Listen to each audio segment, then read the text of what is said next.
Bonsoir. Petit mot de bienvenue. Je suis très contente de vous accueillir ce soir au nom du président du MUSEM pour une invitation à Laurent Godet, qu'on ne présente plus. Voilà, romancier, dramaturge, qui nous a fait l'immense honneur de venir aujourd'hui et demain à votre rencontre, à la nôtre aussi, autour de ces mondes. Alors, nous allons les explorer ensemble. Monde méditerranéen, bien évidemment, Italie, Orient, Corse. Voilà, nous allons beaucoup voyager ces 2 journées en très bonne compagnie, puisque, comme souvent en Méditerranée, il est question de famille. Donc, la véritable famille d'abord, puisque demain... nous pourrons avoir une lecture du Soleil d'Escorta avec les 2 enfants de Laurent Godet et lui-même. Donc ces 2 enfants étant comédiens. Donc c'est voilà une occasion de fêter, de célébrer les 20 ans de ce roman qui a obtenu le prix Goncourt, comme vous le savez sans doute. Et puis la famille, que sont aussi les amis et les comparses, pour parler théâtre, poésie, roman bien évidemment, mais aussi dessin, musique. Voilà, donc demain, Affiletta et Alfred. Et tout de suite, je vous demande d'accueillir Mariette Navarro, Laura Vasquez et Laurent Godet pour une première rencontre autour du souffle des mots.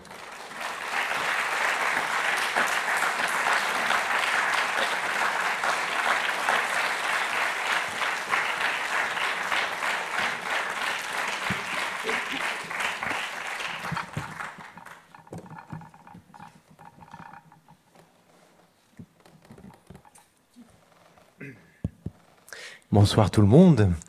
Merci d'être là. Merci au MUSEM pour cette très belle invitation qui m'impressionne un petit peu, je dois dire. Je vais effectivement, le jeu était d'essayer de déployer un petit peu quelques moments qui donnent à voir des aspects de mon travail, de mon univers. Donc les rencontres qui ont été citées ont ça pour objet. J'avais envie de commencer ce soir cette carte blanche par un moment aussi où on parle d'écriture et un moment d'invitation. Donc, juste pour vous dire que ce soir, je vais peut-être un peu moins parler que mes 2 invités, et c'est ce qui me plaît en fait, c'est qu'on ait un petit temps d'échange sur une question qui, je crois, nous réunit tous les 3, qui est la question du souffle dans l'écriture, la question donc aussi de l'oralité. Ce drôle de paradoxe, puisque a priori les livres sont faits ou d'encre sur du papier ou de petits signals lumineux sur des écrans, mais dans tous les cas, la question du souffle, de la pulsation, de la vie donc est peut-être un peu moins évidente, et j'avais envie de réfléchir avec mes 2 invités de ce soir à cette question-là. Comment est-ce qu'on fait pour mettre un peu de pulsation dans nos lignes? Mes 2 invités, je vous les présente. Tout d'abord, Mariette Navarro. Alors, Mariette Navarro, comment... On va se tutoyer ce soir, parce que comme on se tutoie dans la vie, on a décidé qu'on n'allait pas faire semblant. Donc, Mariette, tu es née. Je ne vais pas donner la date, je la connais pas d'ailleurs. Et voilà, tu es née, c'est déjà bien. C'est un point commun que nous avons tous les 3. Nous sommes nés. Et d'ailleurs, peu importe où et quand, ce qui nous intéresse peut-être plus, c'est tu es né au travail ou à l'écriture, peut-être on pourrait dire ça. Ce que je sais de toi, en tout cas, c'est tu es passé par l'école du Théâtre National de Strasbourg en section dramaturgie. Alors tu nous diras si quelque chose est né là justement. Et puis ensuite, que je dise pas de bêtises, je regarde les petites fiches. Il y a la naissance en écriture effectivement. Qui date importante 2011, avec la publication de 2 textes dont il sera question ce soir. Nous les vagues, qu'on pourrait peut-être plutôt mettre dans la case théâtre, mais je crois que ce soir on va faire voler les cases, mais partons des cases. Et puis la même année, Alors Carcasse, publié à Chêne Éditeur, qui justement, je trouve, enfin on en reparlera, mais cette tension d'emblée entre deux natures de textes assez différentes. Et puis ensuite, ton premier roman, en 2021, un roman qui s'appelle Ultramarin, chez Kidam, que je vous recommande chaudement, que je vous invite immédiatement à lire même. C'est un très beau roman, très énigmatique, tout en subtilité. Et puis plus récemment, c'est-à-dire en septembre là, ton deuxième roman que tu as amené avec toi, Palais de verre, dont tu nous liras un extrait tout à l'heure. Et puis, à côté de toi, Laura Vasquez, qui est née aussi, mais je ne sais pas quand, qui est née en tout cas peut-être à l'écriture plutôt du côté de la poésie, si je ne dis pas de bêtises, avec un premier recueil qui s'appelle La main dans la main, aussi au Chêne Éditeur. Et puis ensuite, un premier roman, La semaine perpétuelle, dont il sera beaucoup question ce soir, parce que c'est vrai que c'est un livre que j'ai beaucoup aimé, moi, qui a eu le prix Vepler. Tu as été ensuite, en 2022, l'année suivante, pensionnaire à la Villa Médicis à Rome. Ton travail, il y a beaucoup de travail aussi avec les revues, Miroir, Scalp, c'est ça? Muscle, pardon, Scalp. Muscle et Sabir. Non, il y avait, j'ai publié un texte dans cette revue. D'accord. Et puis en 2023, le livre du large et du long. Et enfin, qui vient de sortir hier. J'ai oublié de dire que tu avais aussi travaillé avec des hommes et des femmes de théâtre. Je pense notamment à Philippe Ken pour Le Jardin des Délices. Et puis est sorti hier un texte qui s'appelle Zéro et dont tu nous liras aussi un extrait tout à l'heure. Voilà. Et pour ma part, parce qu'il y a peut-être des gens, je vais faire vite parce que c'est un peu bizarre comme exercice, mais j'ai commencé aussi à écrire au théâtre, en fait, d'une certaine manière. C'est-à-dire que dans un premier temps, jeune homme, j'ai d'abord écrit des pièces. Pendant, je dirais, 4 ou 5 ans, je n'écrivais que du théâtre. Je suis arrivé au roman un peu plus tard avec un premier roman qui s'appelle Cri, qui est sorti en 2001. À partir de 2002, les choses se sont un peu calées, si je puis dire, avec la sortie du roman qui s'appelle La mort du roi de Songor. Et à partir de là et jusqu'à aujourd'hui, je n'ai pas cessé d'alterner entre théâtre et roman. 2004, Le Soleil d'Escorta, et puis plein d'autres livres. Mais je dis effectivement assez souvent que je me sens un écrivain qui vient quand même du théâtre, même si contrairement à Mariette, je n'ai pas fait d'école de théâtre, parce que tout simplement les gens qui m'ont appris mon travail d'écriture sont des gens de théâtre. En fait, je pense à des comédiens ou des metteurs en scène, et je crois que ça a quand même une importance. Qui vous entoure pour les premiers pas, c'est quelque chose qui reste longtemps. Voilà pour la présentation. Alors ma première question, justement, elle était sur ce point-là. J'aurais bien aimé vérifier avec vous que j'ai pas dit des bêtises sur cette question de la naissance à l'écriture.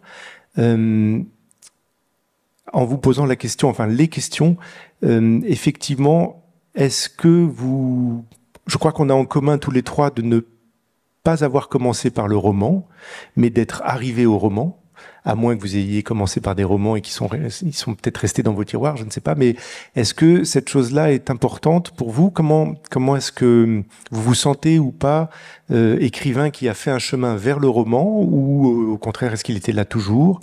Comment est-ce qu'on vient au roman, en fait, quand on commence pas par là, et pourquoi est-ce qu'on vient au roman?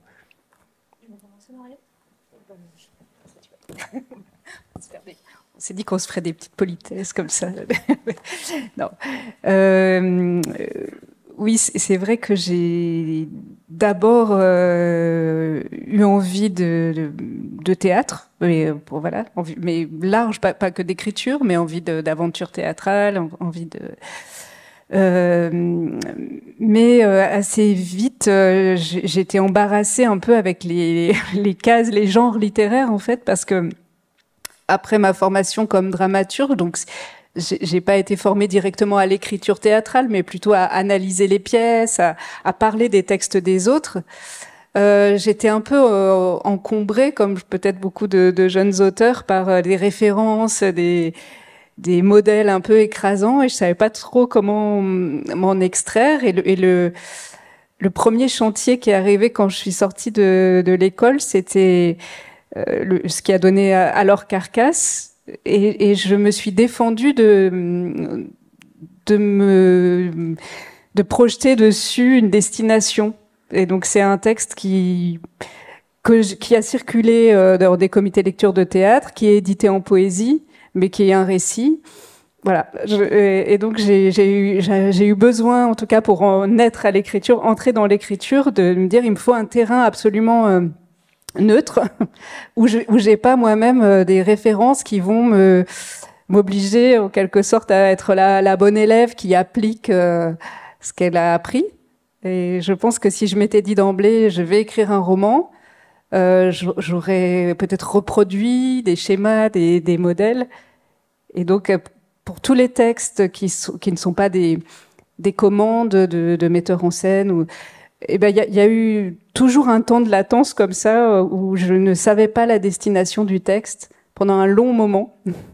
Et le premier roman publié, Ultramarin, ça a été vraiment le cas pendant même plusieurs années où j'avais ce truc, ce machin, avec peut-être des morceaux de poésie dedans, peut-être un peu de morceaux de théâtre. Et finalement, à un moment, j'ai décidé de le déployer du côté du roman et c'est devenu pleinement un roman. Mais aujourd'hui, ayant écrit maintenant 2 romans, est-ce que tu vois dans Alors Carcasse des choses qui effectivement étaient embryonnaires ou en tout cas étaient le début de la piste qui allait te mener vers le roman, ou est-ce que tu continues à dire que c'est un texte qui a une identité indéfinie et qui est bien dans cette identité-là? Dans Alors Carcasse, il y a les mêmes obsessions que dans les romans, mais peut-être moins déployées. J'ai peut-être, j'avais pas osé peut-être aller pleinement dans de la narration, déployer vraiment une intrigue. Ça restait très très stationnaire, comme un poème comme une photo quoi d'un personnage d'ailleurs immobile. Donc il y avait les thématiques, il y avait quand même quelque chose qui couvait, qui s'est développé par la suite, mais qui n'avait pas encore le mouvement peut-être que j'ai fait par la suite. Et toi, Laura, alors? Oui, alors j'ai commencé, comme tu l'as dit, par écrire de la poésie assez tôt, assez jeune.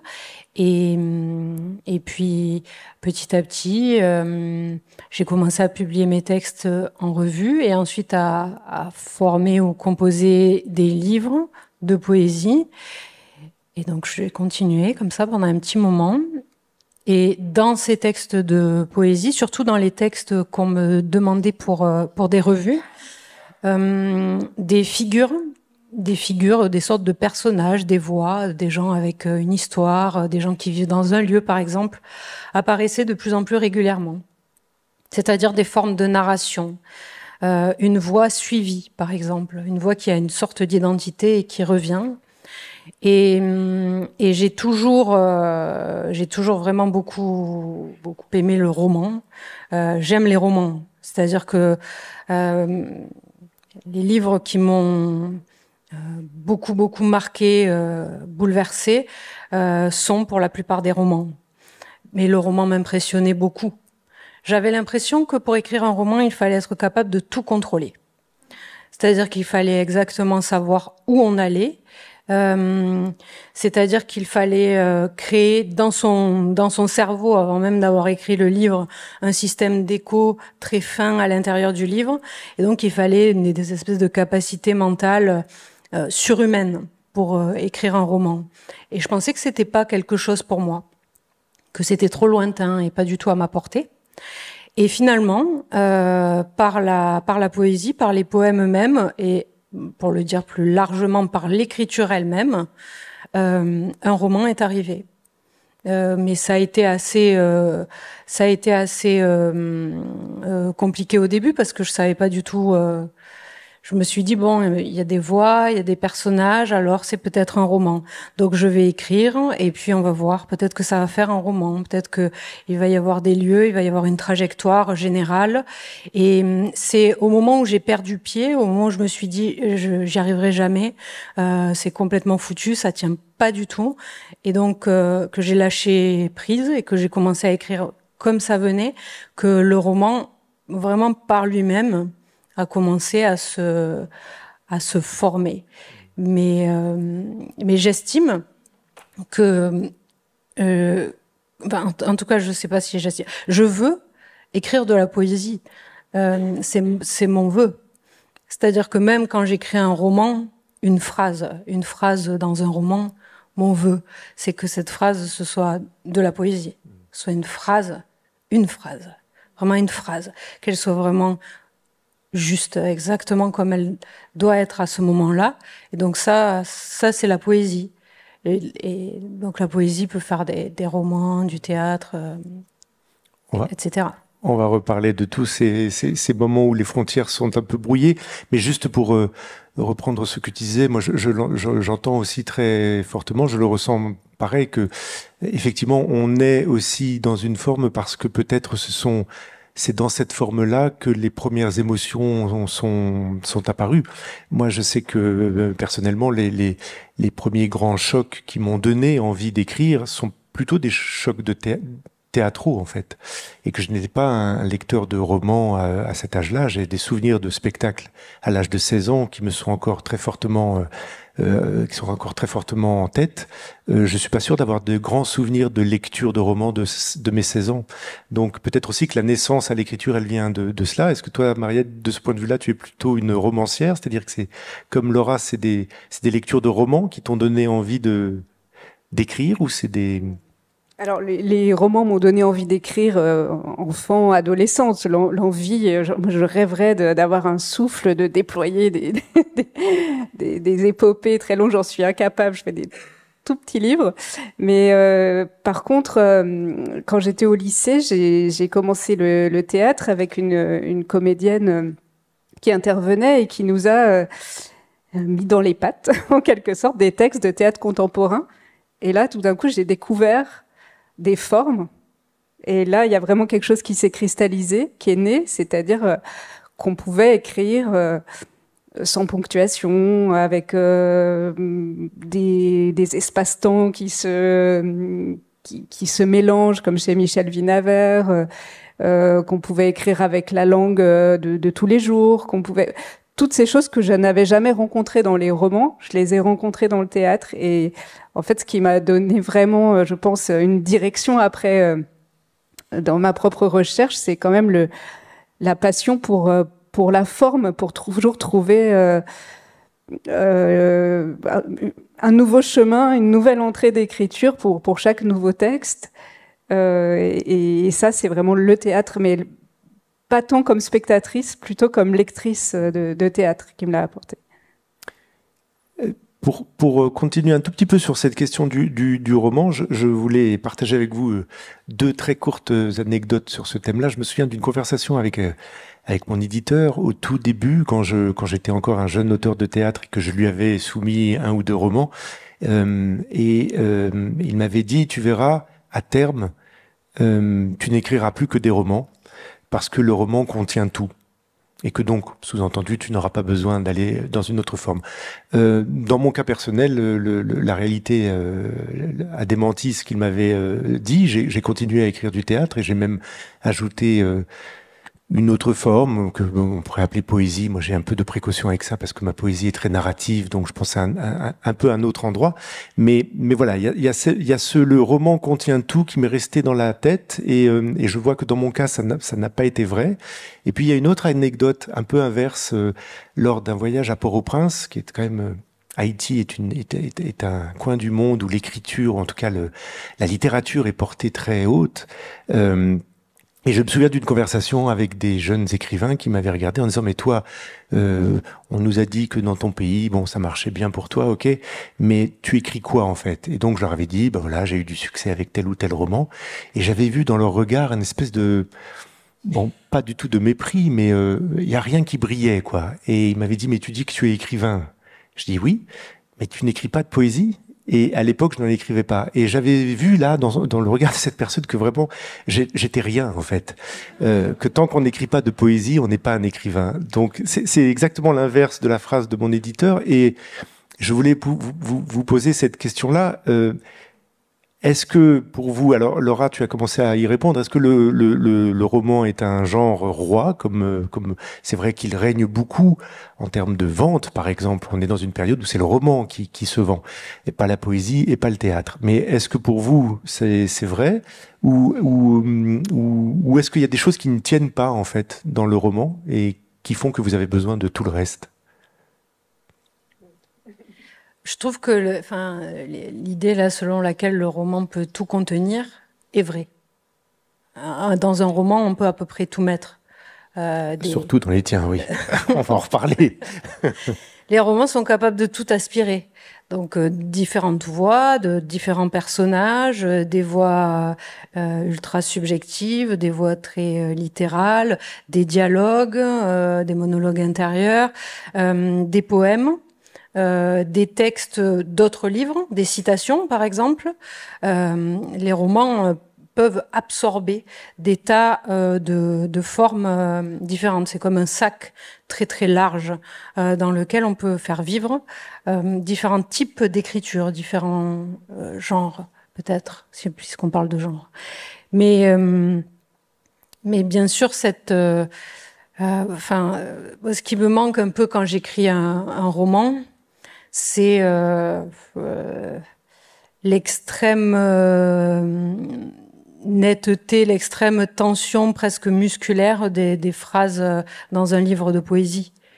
L'espèce de limpidité, et puis aussi les silences, la manière dont les silences peuvent vivre dans un livre de poésie, qui n'est pas la même que dans un roman. C'est pas du tout la même manière de vivre le temps dans ces livres-là, dans ces deux types de livres.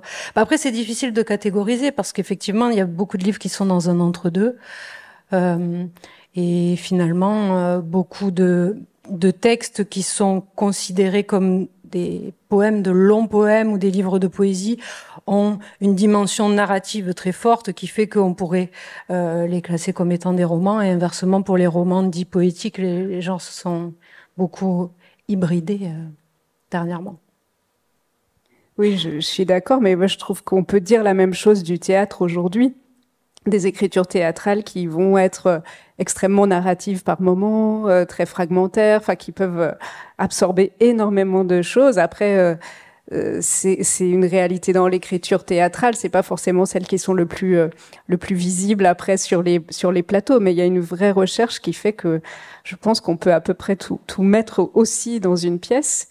Et je rejoins Laura sur le fait que pour moi aussi la poésie, par contre, moi, jamais dit que j'écrivais de la poésie parce que je sais pas mon point de départ, mais par contre, pour moi, la poésie, ça doit être nécessairement le matériau de base pour construire les romans, les poèmes, et les pièces. Donc, le roman, oui, il absorbe beaucoup de choses, mais peut-être qu'il demande, parce qu'il y a une dimension, comme tu disais, il est plus commercialisé et tout ça, peut-être qu'il demande à prendre un tout petit peu plus la main du lecteur. Je sais pas, c'est peut-être moi qui me le formule comme ça, de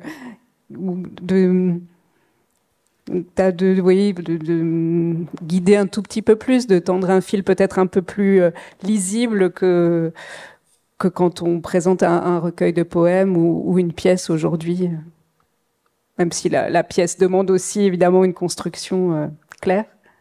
Mais dans ton cas, par exemple, je l'ai dit, il y a un travail d'auteur de théâtre qui a été pendant de longues années, et puis il y a un premier roman qui arrive il n'y a pas si longtemps, un deuxième maintenant. Est-ce que ce mouvement-là tend à raconter que tu vas au moins pour un temps quitter un peu le théâtre pour t'installer dans une écriture romanesque parce que tu as envie de l'explorer, ou est-ce que pas du tout et tu vas continuer à alterner ou à faire des textes hybrides? J'ai envie de m'installer dans le roman parce qu'il y a quelque chose qui a une temporalité plus longue, plus lente, et je pense qu'il me convient bien. Le premier roman, il s'est écrit il s'est écrit, pas tout seul, mais pendant 9 ans. Donc en parallèle du théâtre, ça n'a pas été l'un puis l'autre. C'est-à-dire que pendant que Ultramarins avançait sous forme de bribes, sous forme de tentatives, et ben il y a plusieurs autres pièces qui ont vu le jour. Donc ça se mêle, mais c'est vrai que là je suis à un moment où ça me plaît de m'installer dans le roman pour pouvoir prendre le temps de déployer une chose à la fois. On va doucement fermer cette parenthèse, mais je voulais juste, enfin c'est pas la parenthèse, ce début de conversation sur la question du genre. Juste pour encore un mot sur les genres. Est-ce que j'ai repéré dans la collection Grand Fond, dans laquelle a été publié le premier texte de Mariette Alors Carcasse, il y a ce petit texte d'éditeur donc qui définit la collection ainsi, que je trouve très beau. Grand Fond accueille, en marge de tout genre littéraire codifié, des pages plus secrètes, témoins d'une vie qui s'inquiète et s'interroge. Avec cette collection, Chêne Éditeur reste fidèle à sa raison d'être, donner leur chance à des textes choisis pour leur vérité humaine, tout autant que pour leur exigence formelle. Là, c'est assez rare, au fond, de lire chez des éditeurs le désir d'absence d'étiquette. Et donc, est-ce que, de manière un peu provocante, est-ce qu'on pourrait pas dire que finalement la question des genres, c'est une question de libraire en fait, c'est-à-dire de où est-ce que je vais ranger le livre, dans quel rayon je le mets, mais vous deux me semblez, et puis moi aussi d'une certaine manière, à plein d'endroits ailleurs que dans cet étiquetage. Est-ce que il y a un plaisir de votre part de jouer avec ce mélange-là? Je pense à toi, Laura, de se dire, on va justement dans un roman faire tout tenir parce qu'il y a une forme de jubilation du tressage, du mélange, de mettre du dialogue, etc. Ou est-ce que c'est pas du tout de la jubilation, c'est s'affranchir en fait de codes ou d'étiquettes imposées qui vous embêtent et dont au fond que vous ne trouvez pas juste? Oui, c'est plutôt ça. C'est-à-dire que quand un texte vient, quand je commence un livre, je m'en fiche, quoi. Hein, je prends ce qui vient. Alors parfois ça prend l'allure d'un roman. Parfois c'est très bêtement, par exemple, si c'est versifié, je me dis bon, ça ressemble plus à de la poésie. Alors mon éditeur mettra l'étiquette poésie. Et puis quand c'est des blocs narratifs, bon, ça ressemble à du roman. Mais c'est plus une affaire, j'ai l'impression, de présentation quasi commerciale, cette histoire de genre. Après, pour le théâtre, j'ai l'impression que c'est différent. Le roman, la poésie, ça c'est disons une partie, mais pour le théâtre, en tout cas, là Zéro, c'est ma première pièce de théâtre publiée. J'ai l'impression que c'est très différent. J'aimerais bien avoir votre avis là-dessus. D'ailleurs, j'ai l'impression qu'un livre de théâtre, c'est un livre pas fini. C'est un livre qui est fait pour prolonger sa vie d'une autre manière, dans la vie, c'est-à-dire avec des corps, avec des voix. Et un livre de théâtre trop écrit, trop fini, se rapproche du roman et devient assez rigide, et c'est comme s'il avait du mal à vivre après. Parce que quand j'ai écrit ma pièce de théâtre, j'avais un peu de temps pour l'écrire. Alors je me suis pas mal documentée sur différentes choses, et je me suis pas mal intéressée aux pièces de théâtre ratées. Par exemple, Flaubert a raté une pièce de théâtre, Baudelaire a raté une pièce de théâtre. Pourtant, quand même, ce sont des auteurs très très forts, quoi. Ils sont vraiment forts. Même dans les plus contemporains, par exemple, Duras, elle a raté quelques pièces. Il y a quelques pièces qui ont été écrites par des auteurs et des autrices qui sont très forts, mais qui les ont vraiment ratées, quoi. C'est indéniable, même eux l'avouent. Et pourquoi elles étaient ratées? Eh bien, souvent, elles étaient ratées parce qu'elles étaient construites comme des livres, comme un roman, en allant vraiment jusqu'au bout, comme un livre fini. Et j'ai l'impression que, par exemple, les pièces de théâtre qui m'ont marqué, qui m'ont touché, j'ai l'impression qu'elles sont pas closes. Elles vont vivre. On les sent dans leur vie à venir. Voilà, j'ai cette sensation. Qu'en dites-vous? Oui, c'est vrai que je me suis. Ouais, enfin, c'est vrai qu'il y a quelque chose de troué dans la pièce de théâtre qui fait qu'on n'explique pas tout. Il y a peut-être beaucoup plus d'ellipses. Il y a beaucoup. En fait, souvent, je dis, moi, mon boulot en tant qu'autrice pour le théâtre, c'est de prendre en charge ce qui est dit entre les personnages sur le plateau, là où le roman va décrire tout le monde qui entoure au théâtre. On a juste presque le micro et on va juste écouter ce qui se dit. Après, il y a tout le travail invisible de d'écrire ce qui, enfin, de quand même faire sentir ce qui se passe dessous. Mais c'est sûr que c'est beaucoup plus elliptique et moins a priori totalitaire que le roman. Mais je pense qu'après on peut mettre des curseurs très différents et qu'il peut y avoir des pièces de théâtre très écrites et assumées comme telles et très dense en langue et très complète et très ouais. Mais c'est sûr que c'est plus elliptique et que ça, j'ai trouvé, en tout cas en passant du théâtre au roman, que c'était une bonne école d'écriture, d'avoir commencé par le théâtre et par le fait de ne pas vouloir tout dire, de laisser aussi la place au lecteur ou au spectateur, de laisser une place. Et juste pour rebondir sur le début, j'ai remarqué qu'il n'y a pas marqué théâtre sur ton livre. Ah oui. Non mais voilà, pour dire, les éditeurs aussi, ils osent pas. Ils osent pas, non. Faut mieux laisser ouvert. T'as raison. Mais tant mieux, je pense que ça soit ouvert et que chacun le prenne comme il le souhaite. Laura, est-ce que ce serait pas le moment justement de nous lire un extrait de ce Zéro, si vous voulez, oui. qui donc est un livre, je le rappelle, qui est sorti hier, c'est ça? Non, oui. Hier, voilà. Donc moi je l'ai pas lu. Est-ce que tu irais au micro ou est-ce que tu préfères être ici? Oui, je vais le... C'est comme tu veux. Allez.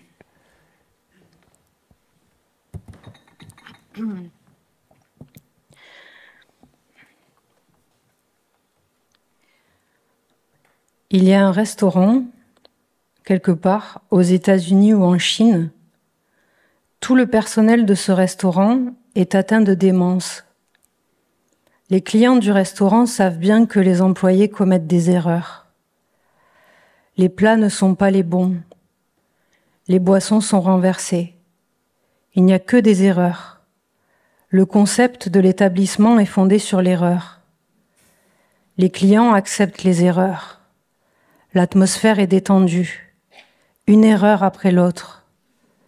L'attente est longue.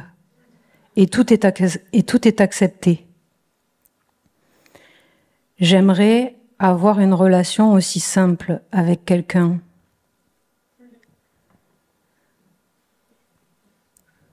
Regarde. On dirait que le silence se déplace dans la lumière. Regarde. Si tu te tais, si je me tais, on dirait qu'il se déplace. C'est comme inventer la lumière dans le noir.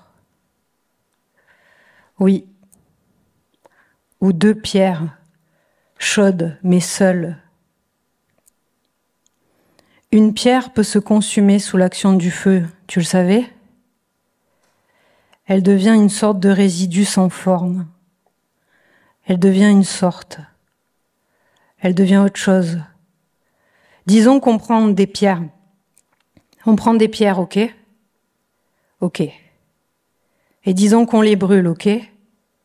Ok. Ces pierres brûlées changent de forme. Elles tombent les unes sur les autres. Elles forment un amoncellement, ok? Ok. Et l'amoncellement s'élève. Il brûle comme une fournaise. Mais qui brûle comme une fournaise? Les pierres brûlent, elles coulent. Et les choses qui coulent ont un sens. Elles ont un sens. Elles sont en train d'agir. Tout ce qui coule possède un sens. Tout ce qui suinte et qui coule, ceci a un sens. Et ceci puent. Les choses qui coulent ont une odeur, et en général elles puent. Et donc elles coulent, et elles bouillonnent, et elles ont une odeur. Et comme elles coulent, l'amoncellement s'effondre, ok? Ok. Il forme un grand courant, il coule le long des pentes. Mais disons qu'au départ, il n'y avait que 2 pierres. Il n'y avait que 2 pierres. J'ai dit des pierres, mais maintenant je te dis 2 pierres. Car au départ, dans cette histoire, il n'y avait que 2 pierres, ok? Ok. Et elle coule le long des pentes, entre les collines, dans les vallées, les plaines et dans le feu. Elle croise d'autres feux dans les forêts de grands feux. Ici, par hasard, d'autres feux. Et dans le feu, elles fondent. Elles coulent comme l'argent, le cuivre. Elles avancent avec les métaux, les mailles. Elles se dissolvent, elles meurent, elles brûlent. Et sur leur passage, elles brûlent. Elles brûlent d'autres pierres et de petits cailloux, mais surtout des brindilles, des branches, des nervures, des feuilles, des rameaux, des feuillages morts et demi-morts et des molaires d'animaux et des diverses douces transparences des globes naturels de lignes blanches. Elles sont lourdes et elles se liquéfient, à tel point qu'elles ne sont plus une, mais des matières tendres. Et ces écoulements donnent naissance à la couleur moelleux. Et c'est comme le silence. Et c'est comme si le silence se déplaçait dans la lumière. Mais ensuite, il fait nuit.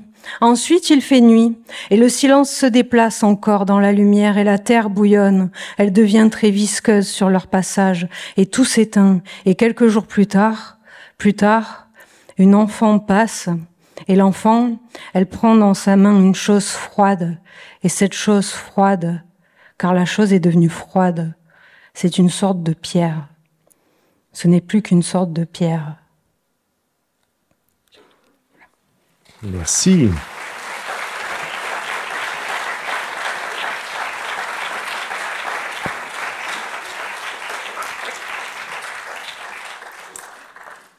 Alors j'ai une autre question pour vous.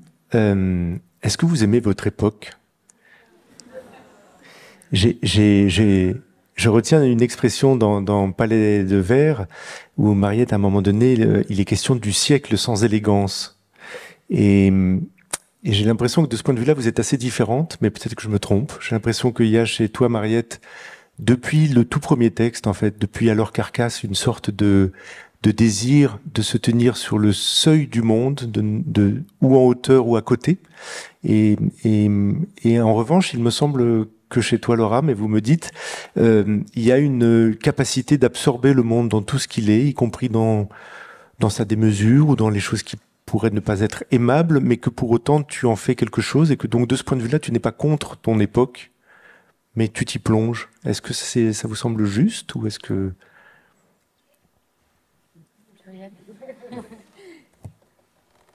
Oui, c'est une vaste question, mais c'est vrai que dès le premier texte dont tu as parlé, Alors Carcasse, ça commence par Carcasse. Alors, je vais vous lire le début. Là, au bord de, ouais, je sais plus. Voilà, j'avais prévu de le faire. De son époque, ou exactement. C'est un mot qui revient souvent, donc tu. Mais tu l'as fait, vas-y, continue. Ouais, mais je sais pas par cœur, mais voilà.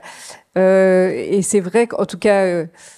Moi, je ne sais pas, comme nous tous, je pense que j'ai un positionnement un peu complexe avec ce monde qui va très vite, trop vite, et donc je le comprends souvent après coup, ce qui se passe. Mais par contre, je suis assez fascinée dans l'écriture par des personnages, oui, qui sont en retrait ou dans l'arrêt, justement, dans un monde qui va très vite, des personnages qui sont un peu...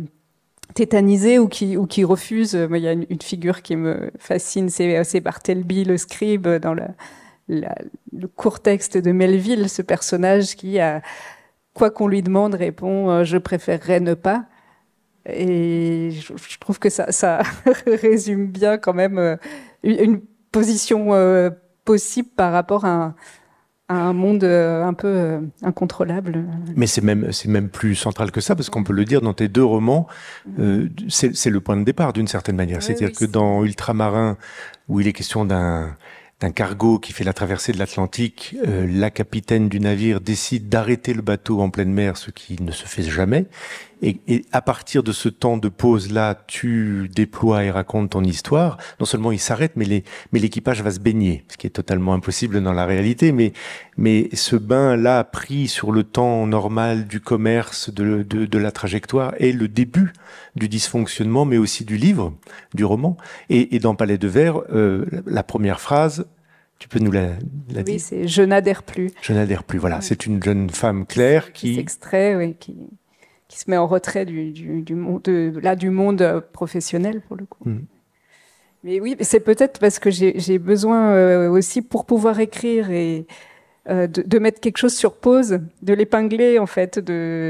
C'est pour ça que je suis pas une grande autrice d'action, parce que j'ai plutôt besoin de prendre un moment, je parlais tout à l'heure de la photo, quoi, de quelque chose d'arrêté, et de rentrer dans l'image ou dans une situation pour pouvoir l'explorer. J'ai besoin que ça soit...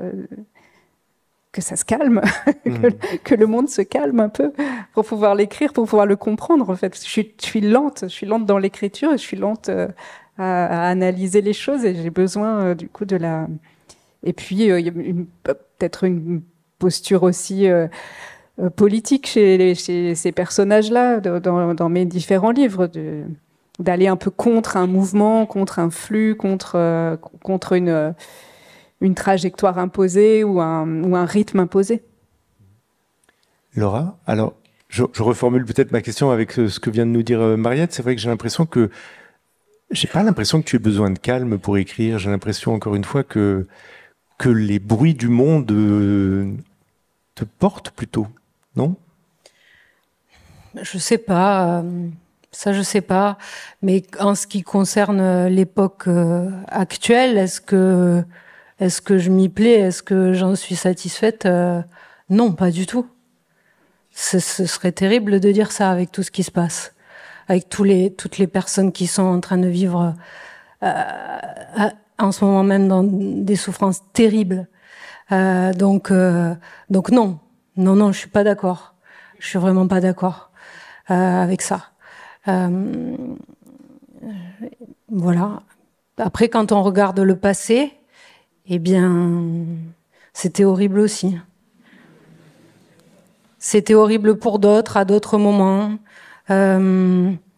Mais la société dans laquelle on vit, telle qu'elle est constituée aujourd'hui, c'est pas mal de ses fondements, de ses piliers reposent vraiment quand même sur beaucoup de souffrances de beaucoup de personnes, quoi. Donc c'est... Pardon, j'étais pas du tout en train de te demander si tu aimais ton époque au sens de tout ce qui s'y fait j'imagine bien que non. C'était plus par rapport à ce qui nourrit la possibilité d'une écriture. J'ai l'impression de sentir chez Mariette, effectivement, même dans l'écriture, une sorte de retrait, de point un peu distant, alors que j'ai l'impression de sentir chez toi, et je vais essayer d'expliquer dans La Semaine perpétuelle, ton roman, il y a effectivement l'utilisation tout azimut de tas de choses qui font partie de nos vies, que moi, par exemple, je suis bien incapable de convoquer dans l'écriture. Les personnages existent, ils ont leur trajectoire, ils sont aussi...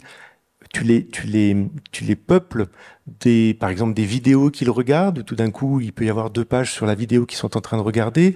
Tu lui ajoutes même éventuellement les commentaires qui sont faits sur cette vidéo. Et tout ça est fait de manière totalement organique, comme si le roman l'intégrait. C'est en ce sens-là que je disais, aimer, c'est pas aimer son époque, c'est accepter de la travailler, en fait, de l'intérieur. Oui, mais je retrouve Mariette dans cette volonté de certains personnages d'arrêter. Par exemple, dans La Semaine perpétuelle, le personnage principal qui fait effectivement des vidéos sur Internet a décidé, enfin pas vraiment décidé, n'a plus pu sortir de chez lui. Il est resté chez lui, comme c'est le cas de certains adolescents qui ont une sorte de phobie du monde extérieur et qui vivent repliés sur eux-mêmes. Donc il y a ce mouvement de repli qui est assez présent chez mes personnages. Donc ça, c'est un certain rapport à ce monde actuel. Et après, pour ce qui est des des éléments, je sais pas, presque des médias, des supports de ce monde actuel, qui peuvent être par exemple les téléphones, les vidéos, les espaces commentaires sur Internet. Oui, c'est vrai que tout ça apparaît dans certains de mes livres, en particulier dans ce roman. Ça a été aspiré par le livre. Je pense que le système du livre, si je puis dire, s'en est servi pour créer un tas de ramifications. Parce que ça a permis de faire appel à plein de voix. Parce que par exemple, quand on regarde une vidéo, il y a une voix, il y a quelqu'un. En dessous de la vidéo, il y a un commentaire, ça c'est quelqu'un d'autre, c'est une autre voix.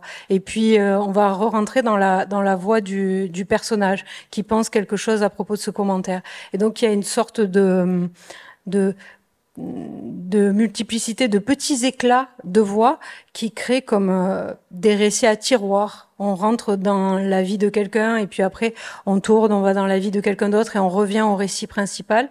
Et je pense que ce mouvement-là a été pas mal rendu possible dans le roman par ce dont tu parles, qui est extrêmement contemporain, donc des éléments de type message, etc. Mais je te pose la question parce que moi, c'est un point, c'est un casse-tête terrifiant. Je sais que je vais peut-être y venir, mais pour l'instant, je n'arrive pas à envisager que dans un de mes romans, il y ait un téléphone portable. C'est pourtant pas un objet qui est né hier.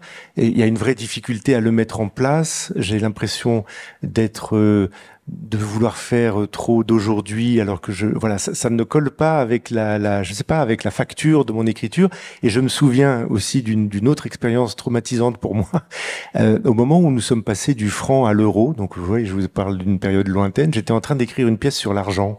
Et donc, quand j'avais commencé cette pièce qui s'appelle Combat de possédé, les personnages parlaient de francs. Et puis, le passage a eu lieu et je me suis dit, mais en fait, il faut que je change parce que la pièce n'est pas encore publiée, elle n'est pas encore jouée, il faut qu'il parle d'euros. C'était tellement récent que moi, ce mot euro, il tenait pas dans ma langue, en fait. Je savais pas le mettre. Et donc, si vous lisez Combat de possédé aujourd'hui, ça a été une gymnastique pas possible. Il n'est jamais question ni de francs, ni d'euros. Il est question d'argent, il est question voilà. Parce que je pouvais pas mettre ce mot-là, le mot euro. Moi, c'est la première fois, je le dis très sincèrement, en lisant La Semaine perpétuelle, que j'ai trouvé une écriture qui est parfaitement en adéquation avec cette chose-là. C'est-à-dire que c'est pas forcé, on sent que c'est fluide et ça raconte effectivement tout à fait le lien que nous avons avec ces objets-là de manière, je trouve, assez très belle. Mais c'est vrai que ça pose des questions très techniques comme celle à laquelle tu as été confronté avec le franc et l'euro.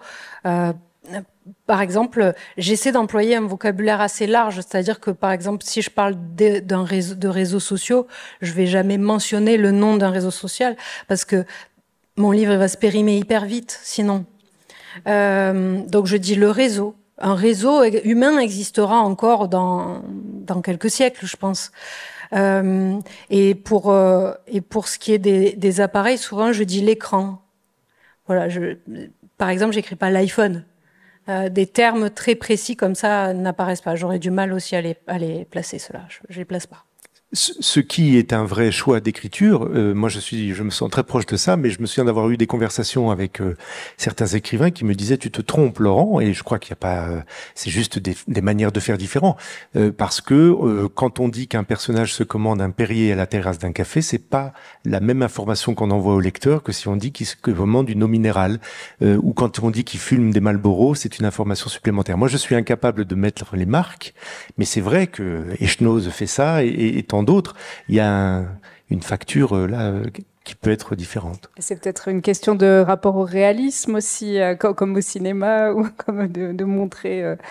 Moi, je te rejoins sur la difficulté à donner des indications techniques trop précises, mais parce que peut-être j'ai envie de décaler un tout petit peu le monde dans lequel ça se passe, et que la technologie, c'est quelque chose qui nous...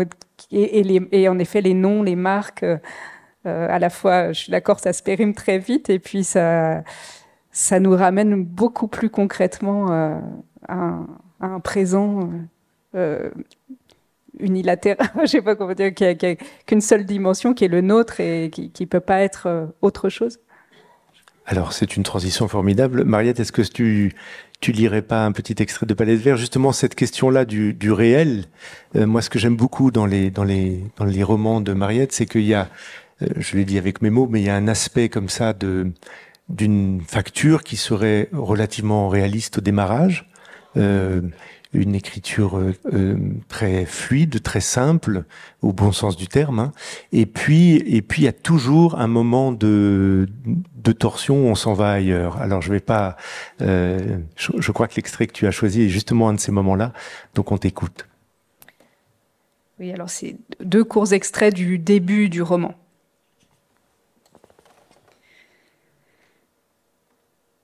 Je n'adhère plus. Il y a peut-être eu une inversion des pôles magnétiques, mais tous ceux avec quoi je faisais corps jusqu'à présent, voici que je m'en éloigne. Je n'ai pas tourné le dos, claqué des portes, réglé des comptes, ni accusé qui que ce soit. Je n'ai pas eu besoin de déchirer, de rompre, d'argumenter, de convaincre. Un espace s'est installé de lui-même, une distance, qui a découpé chaque chose sur le fond du ciel et l'a recollée plus loin, différemment. Je ne colle plus à rien. Je suis détourée, glissée d'une situation à l'autre. Ce qui m'entoure est une série d'aplats, de couleurs juxtaposées. C'est comme si je n'avais plus ma place sur la surface bien agencée des lignes et des formes. Je me suis détachée, sans bruit. J'ai beaucoup œuvré pour en arriver là, un travail invisible et secret. J'ai planté des points d'interrogation à l'intérieur de chaque évidence. Ce n'est pas une défaite. Ce n'est pas rien de retrouver sa peau libre de tout contact et de tout prolongement. Ce froid vif qui siffle contre moi, il est net comme le début de quelque chose.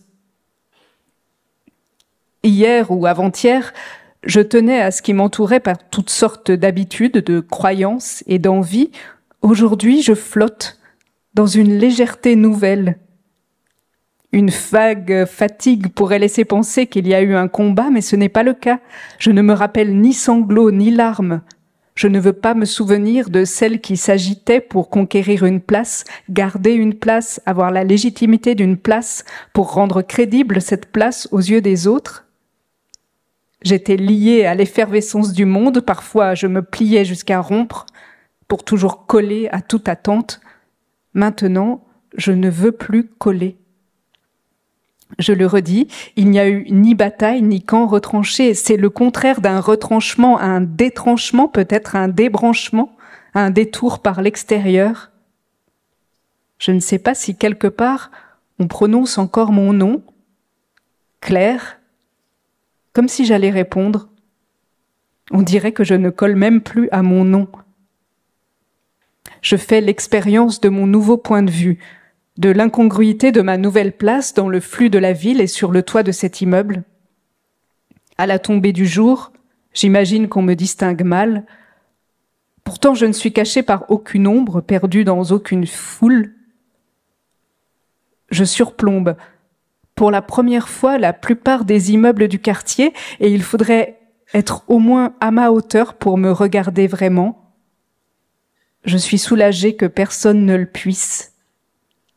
D'une tête, je dépasse la cheminée, découvrant par la même occasion qu'il y a en haut des bâtiments vitrés des conduits débouchant vers le ciel, presque émouvants d'archaïsme. J'examine chaque courant d'air. Jamais je n'ai été dehors aussi longtemps sans envisager de rentrer au chaud. Pour rester sur le toit en ce début de printemps, il faudrait que j'aie au moins une veste ou un prétexte. Je ne suis pas détachée de mes sensations, simplement de leur importance. Je fais quelques pas. C'est stable malgré le vent, on dirait, de se découper sur le ciel.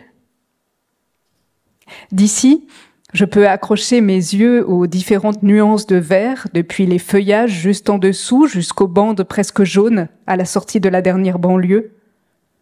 Quand le soleil se fatigue de faire briller les toits, il se concentre sur cette ceinture là-bas, près des étendues de tôle, qui entourent les immeubles sans avoir la prétention de se faire passer pour la campagne. Une terre d'accueil pour les champs de voitures mortes et les aéroports. Je n'ai pas besoin de plisser les yeux pour en voir les détails, je les sais, de mémoire. C'est là que je suis née.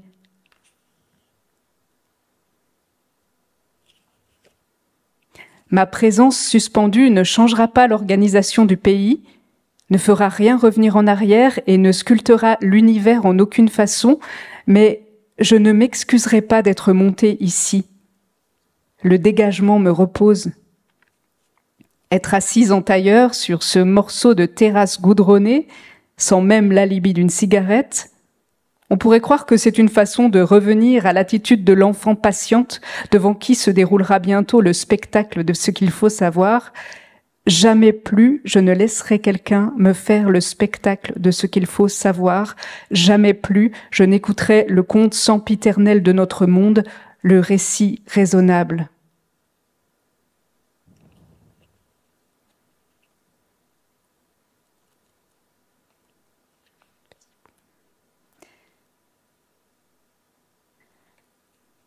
C'était arrivé peu à peu.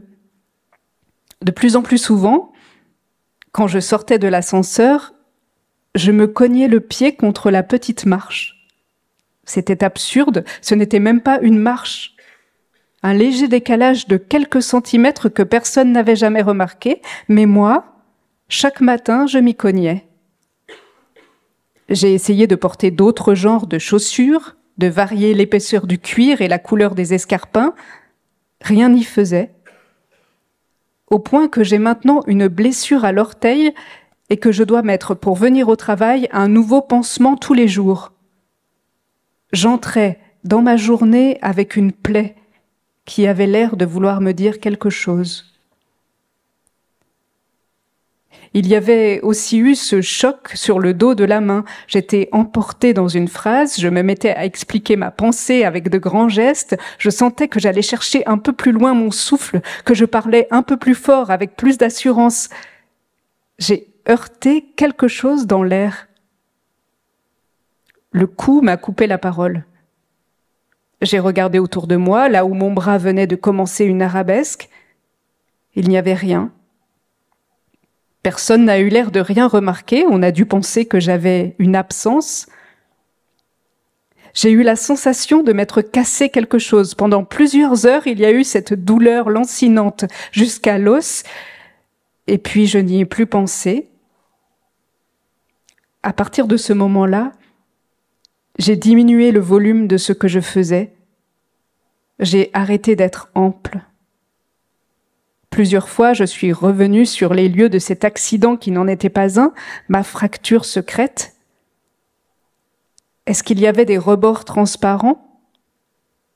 Des marches amovibles? Des obstacles à moi seule réservés contre lesquels je me cognais? J'avais l'impression que d'autres avaient eu le plan des labyrinthes dès la naissance, quand moi j'ignorais même leur existence.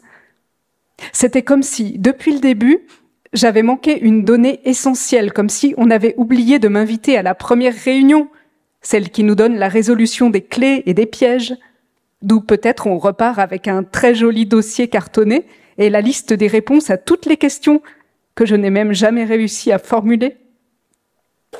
C'était, je m'en étais convaincue, une façon discrète et codée de me faire comprendre que je n'aurais pas dû m'aventurer aussi loin au cœur de la ville. Il se peut que les murs aient toujours été là, et même que je sois née avec. J'ai dû les transporter, les faire grandir délicatement sans m'en rendre compte, les poser où il convenait de les poser. C'était sûrement eux, ces gênes, ces silences, ces empêchements.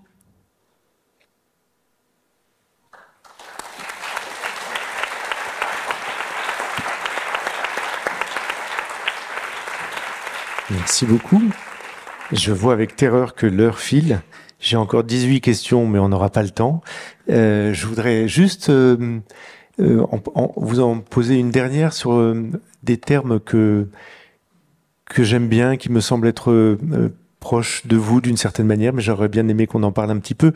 On connaît la fameuse phrase de Rimbaud, je dis qu'il faut être voyant, se faire voyant. Être voyant, est-ce que ça vous dit quelque chose? Il y a un très beau moment dans le recueil de Laura.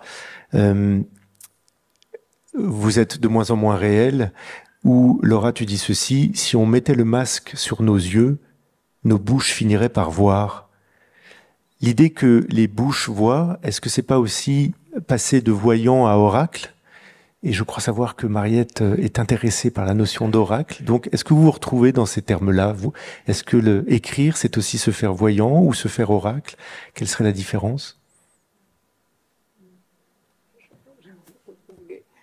Oui, enfin, c'est vrai que j'ai envie de travailler sur cette figure sans dire que je me considère comme oracle. Mais en tout cas, j'aime bien penser, ça me rassure de penser que la littérature et voilà, les petits objets que je fabrique, ils peuvent informer le monde autrement que par le document ou que par l'actualité, mais informer sur un état de l'imaginaire commun, de l'imaginaire collectif, des choses plus inconscientes qui sont en train de se tramer. J'ai l'impression que de plus en plus, j'essaye d'aller chercher dans des images inconscientes, soit de l'inconscient collectif, soit du mien, mais parce que je pense que que s'il y a peut-être pas de rôle de la littérature, mais s'il y en a un, c'est peut-être d'informer sur des choses qui sont moins factuelles, plus invisibles, mais plus profondes aussi sur le monde. Donc c'est en ça que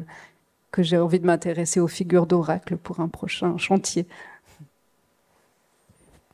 Eh bien, j'ai la sensation que c'est que j'écris à partir du moment où je ne sais pas. C'est-à-dire que la raison, la réflexion est toujours moins forte et moins puissante que quelque chose qui ressemble à l'intuition et qui ne dépend pas de soi. Par exemple, ne dépend pas des goûts de la personne qui écrit ou même de ses opinions finalement. C'est au-delà de ça. Et au-delà du discours aussi. Et c'est là vraiment que l'écriture peut commencer. Après, le terme de voyant, je l'emploie pas, hein, mais... J'imagine, mais enfin encore que tu pourrais. Hein, mais... Oui, je pense que certains doivent s'en revendiquer. Hein. Mais pour arriver dans cet état que tu décris, tu fais comme Rimbaud, le dérèglement des sens. Ou c'est de la concentration, c'est de l'abandon de soi. Comment ça marche alors? C'est une question d'horaire. C'est bien, je comprends ça très bien. Et donc c'est plutôt la nuit ou le matin? Eh ben, écoute, quand j'ai commencé à écrire mon roman, j'ai appris. C'est un texte qui m'a vraiment enseigné la discipline. Donc c'est tous les matins. Voilà, tous les matins, je m'y mets. Et parfois ça arrive. Pas du tout toujours, mais parfois ça arrive. Mais alors, parfois ça prend, quoi. Ça sera ma dernière question parce que je crois qu'on déborde déjà. Mais est-ce que la question de la répétition se joue à cet endroit-là? Parce que moi, je suis frappé par le fait que je crois que tous les trois, on a une utilisation abondante de la répétition. Je pense qu'elle n'est pas là du tout par hasard. Je pense qu'elle a à voir avec le thème que j'essayais de poser au début, c'est-à-dire l'oralité, la recherche peut-être d'une sorte d'épopée d'aujourd'hui, en tout cas une scansion, un tempo. Beaucoup de tes textes, Mariette, sont construits carrément là-dessus, c'est-à-dire qu'à leur carcasse, chaque début de paragraphe, c'est à leur carcasse. Nous, les vagues, c'est pareil. Laura, tu l'utilises aussi énormément, et moi aussi, à dire vrai, j'adore les phrases qui commencent par « et », et satati, et tatata. Donc il y a une espèce d'état de la langue. Est-ce que cet état-là, est-ce que la répétition a à voir avec ce que tu venais de dire, c'est-à-dire avec le fait le rythme prend le pas sur peut-être le discours ou l'opinion, et qu'au fond ensuite on se laisse couler par ce rythme? Oui, sans doute, oui. L'aspect peut-être plus musical et rythmique du texte porte le texte et fait venir le texte. Ça peut passer beaucoup par là. Quand j'étais jeune, c'était très jeune. Quand j'étais, il y a quelques années, quoi, c'était vraiment, c'était vraiment, je travaillais pas mal ces formes anaphoriques, etc. Et je travaillais beaucoup le son et le rythme. Et parfois, c'était clairement au détriment du sens. Donc, parfois avec des mots qui n'existent pas, ou avec des constructions syntaxiques qui n'existaient pas, ou alors le sens se tordait, et donc ça faisait vraiment apparaître des choses auxquelles j'avais pas pensé. Je travaillais beaucoup à la lisière du sens et du très abstrait il y a quelques années. Voilà. Et toi, Mariette? Oui, je fais vite. Ouais, mais oui, je te rejoins sur le fait que c'est quand même d'abord l'oreille qui prime, et puis sur, je crois que ce que j'ai toujours aimé, c'est les textes, même comme lectrice, des textes denses, en fait, des textes où la langue, elle n'est pas juste vecteur d'information, où c'est quelque chose qui résiste, qu'on a envie de dire à voix haute, de relire, de mâcher. Enfin, j'ai vraiment cette... Bon, voilà, encore une fois, ça vient de l'écriture théâtrale, mais toutes les écritures théâtrales ne travaillent pas la même chose. Et j'aime que la langue soit... Alors, lourde, c'est péjoratif de dire que c'est lourd, mais moi, je crois que j'ai envie que dans mes textes, la langue ait un poids, vraiment une densité particulière qui soit pas la densité de la langue parlée réaliste. Merci beaucoup. Mais il me reste plus qu'à vous. Je vous remercie infiniment d'avoir accepté mon invitation et d'être là avec moi pour ouvrir cette carte blanche. Je suis très touché que vous ayez accepté. Je voulais juste vous prévenir que Mariette et Laura vont aller dédicacer dans le forum qui est juste à l'entrée de la salle là leurs derniers ouvrages, et que donc il faut se précipiter à leur table. Moi je vais pas le faire parce que dans 1 heure j'ai une lecture, et donc il faut que je me prépare un petit peu, mais je suis là pendant 2 jours, donc c'est moins grave. Merci à vous et à très bientôt. Merci.